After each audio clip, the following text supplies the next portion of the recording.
बहुत जल्द तुम्हारा भी वक्त आने वाला है।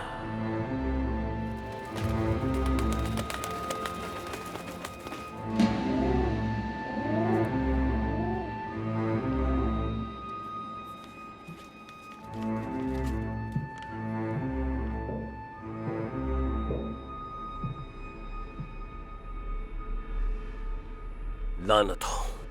क्या कोई बुरी खबर है? सल्जूक रियासत वास्पुराकान पर हमले की तैयारी कर रही है।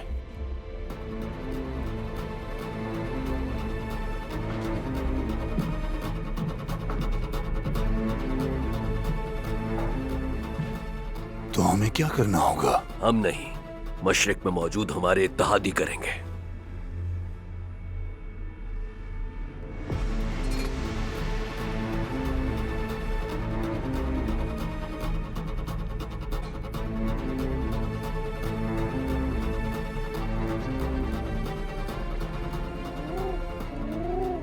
जितना मुमकिन हो सके उन्हें कुछ वक्त के लिए रोकने की कोशिश करो ताकि हम भी अपनी तैयारियां मुकम्मल कर सकें।